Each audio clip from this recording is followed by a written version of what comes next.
ஐயா காமராஜர் வீட்டில் இதே மாதிரி காசு பிரச்சனை வந்துச்சா? ஷேர் பிரிக்கிறதுல பிரச்சனை வந்துச்சா? காமராஜருடைய குடும்பத்தில், கக்கனுடைய குடும்பத்தில், ஜீவானந்தம் குடும்பத்தில், நல்லகண்ணு குடும்பத்தில். காமராஜர் முதலமைச்சரா இல்லையா? 9 ஆண்டுகள் முதலமைச்சரா இருந்தாரு. கக்கன் அந்த 9 ஆண்டுகளுமே மிகப்பெரிய துறையினுடைய அமைச்சரா இருந்தாரு. இன்றைக்கு வாழும் தியாகி நல்லகண்ணு, அவரை கூட நீங்க காசுல தான் அடிச்சீங்கன்னா, நல்லகண்ணுங்கிற ஒரு உயர்ந்த சுதந்திர போராட்ட தியாகிய கூட நீங்க அரசியல்ல அவர் போட்டியிட்ட இடத்துல ஒரு பாஜக வேட்பாளரை நிப்பாட்டி திமுக அவரை வெளில வச்சுச்சே. அப்ப யாரையாவது விட்டு வச்சீங்களா நீங்க? அப்படிப்பட்ட நல்ல குடும்பம், நல்ல கண்ணுங்கிற அவருடைய குடும்பத்துல இன்னைக்கு இந்த சொத்து பிரச்சனை வருதா?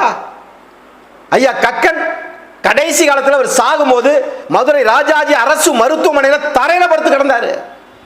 ஐயா எம்ஜிஆர் அவர்கள், மேயர் முத்து அவர்கள் உடல்நலம் இல்லாமல் அங்கே இருக்கிறார். அவரை பார்க்க போனப்ப மாமா காளிமுத்து அவர்கள் சொல்றாங்க, இங்கதான் கக்கன் ஐயாவும் இருக்கிறாங்க அப்படின்னு. ஐயோ அவரை பார்க்கணுமே சொல்லிட்டு புரட்சி தலைவர் எம்ஜிஆர் அவர்கள் கக்கனை பார்க்க போறாங்க. அதே மருத்துவமனைக்குள்ள கக்கன் தரையில படுத்து கிடந்திருக்கிறாரு.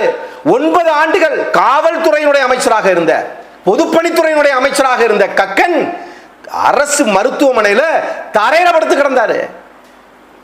ஏன் அவர் வீட்டுல ஏன் இந்த குடும்ப பிரச்சனை வரல? இந்த காசு பிரச்சனை வரல?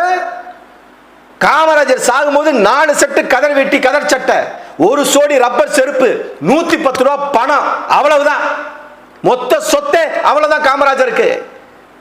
அப்ப அவங்க குடும்பத்தில் எல்லாம் ஏன் சொத்து பிரச்சனை வரல? இங்க உன்ட சொத்து இருக்கு, அதனால உனக்கு பிரச்சனை வருது.